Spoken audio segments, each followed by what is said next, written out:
지금까지 말씀드린 물권 변동은 물권 전반에 걸친 물권 변동이었습니다.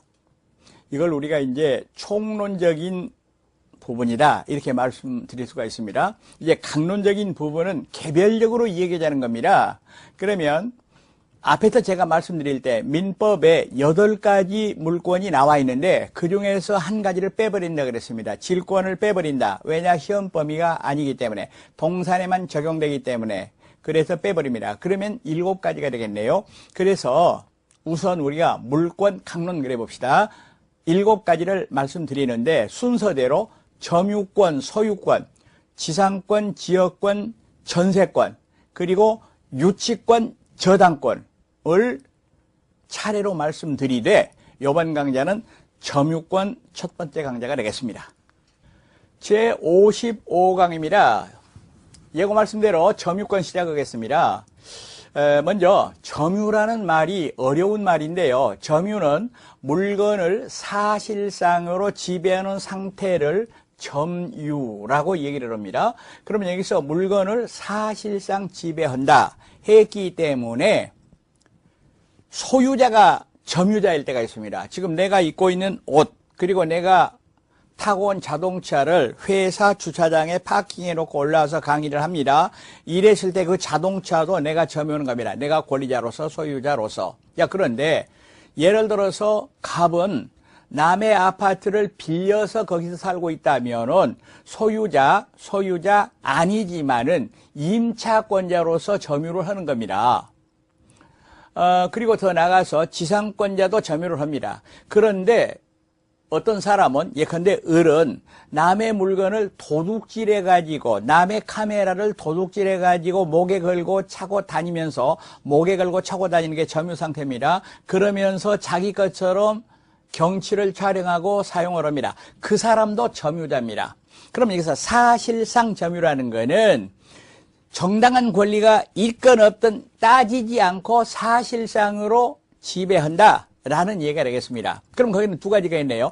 정당한 권리를 가진 사람도 있고 예를 들어서 소유자, 임차권자, 지상권자처럼 전혀 권리가 없는 사람도 있고 예를 들어서 도둑 또는 임대차 기간이 다 끝났는데도 집주인이 비워달라고 하는데도 개기고 안 나가는 사람, 이런 사람은 정당한 권리가 없으면서도 점유를 가지고 있습니다.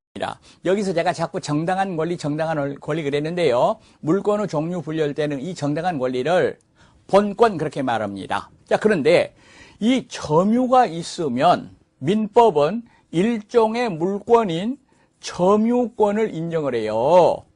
점유, 이것이 그러니까 요건이고 점유권이 효과고 이렇게 우리가 얘기할 수가 있다는 얘기입니다. 그럼 이렇게 되겠네요. 도둑놈이 남의 물건을 훔쳐가지고 남의 카메라를 찍고 다닙니다. 그런데 예를 들어서 얘기할 때 제2의 도둑이 와서 그 카메라를 뺏으려고 그러면은 자기 거 아니니까 뺏길 수밖에 없냐. 그렇지 않습니다. 그 도둑하고 격투를 해가지고 물리칠 수가 있습니다. 이거를 점유보호 청구권이라고 말하는데 도둑의 점유는 정당한 점유가 아닌데도 불구하고 점유권이 인정된다는 얘기입니다. 다시 물건에 대한 사실상의 지배 점유를 법률 요건으로 해서 법률 효과가 생기게 돼 있는데 이런 제도를 전부 다 합쳐가지고 우리가 점유제도라고 얘기를 한다는 거죠.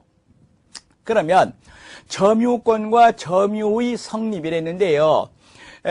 여기서 점유가 성립하면 그로부터 점유권이 생겨납니다. 즉 점유제도입니다.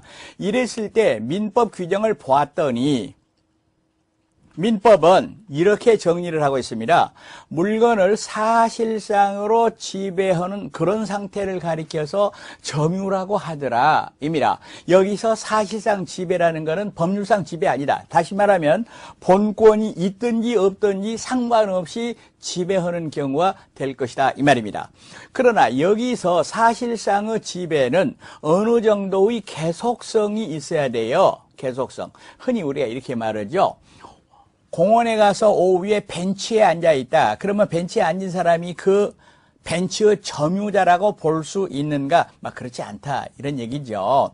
자, 그런데 사실상의 지배, 이게 어느 정도 계속성 있는가에 대하여 뭐 우리가 더 들어갈 필요는 없습니다만은 판례 하나를 우리가 얘기할 필요가 있습니다. 타인의 토지 위에 건물을 소유한 자는 그 토지의 점유자이다.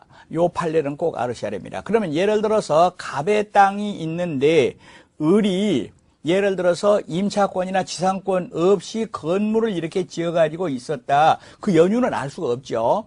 그랬을 때는 을은 이 건물 점유 말고 이 토지에 대한 점유자이다. 그 말입니다. 만약에 이게 이제 20년 이상 평원, 공연, 자주점유가 계속됐다면은 취득세 문제가 생기는 겁니다. 다시 건물은 소유이지만은 그 건물을 소유할 그 땅을 아무런 권한이 없다 하더라도 토지를 점유하는 상태다라는 거 알아두시기 바라겠습니다. 다음으로 점유권과 점유할 권리는 다른 것이다. 그러면 예를 들어서 도둑은 점유권이 있어요. 그러나